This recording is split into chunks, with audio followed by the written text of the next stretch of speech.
Bonjour à tous, jour 23 du défi Mission de vie de Lilou Massé et aujourd'hui Lilou nous parle de la pratique épigénétique.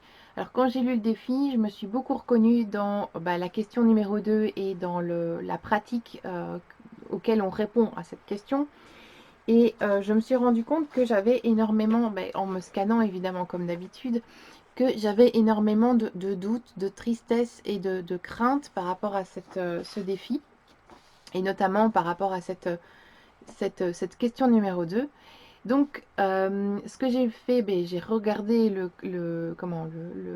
l'outil créatif que j'avais fait l'année passée et je me suis rendu compte que j'avais travaillé sur les affirmations positives. Alors ici, comme j'étais vraiment pas très à l'aise par rapport au défi, ce que j'ai d'abord fait, c'est une écriture spontanée. Donc sur une page blanche, j'ai écrit vraiment tout ce qui me venait par rapport à cette question numéro 2 et pourquoi elle m'interpellait à ce point-là.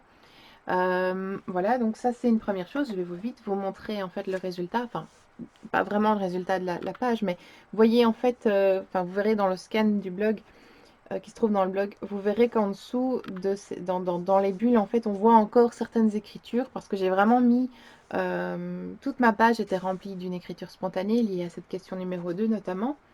Et puis ensuite, eh bien, je l'ai terminée à la façon de l'art journaling, c'est-à-dire en fait que j'ai mis de la peinture pour couvrir mon écriture. Et ensuite, j'ai fait des ronds simplement et j'ai passé du gesso noir autour. Alors oui, j'avais collé au préalable quelques patchs. Alors là, c'est un livre que j'ai découpé. C'est une des premières fois que je découpe dans un livre pour finalement faire des pages colorées d'écriture imprimée. Donc voilà. Ensuite, bien, j'ai terminé ma création un peu comme mon intuition me guidait.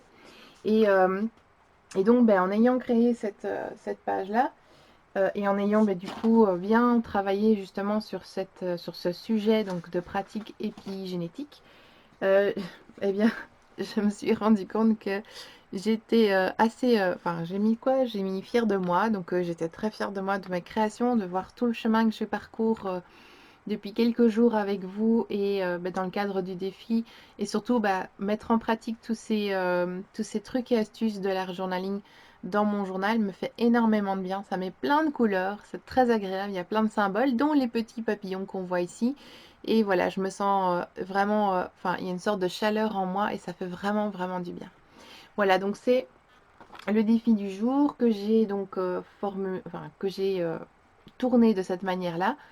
Travailler ces phrases, on va dire, ces phrases positives, ces affirmations positives de cette manière-là fait vraiment du bien et je vous le conseille. Voilà, donc je vous laisse avec ça. On se retrouve demain pour un autre défi. Au revoir.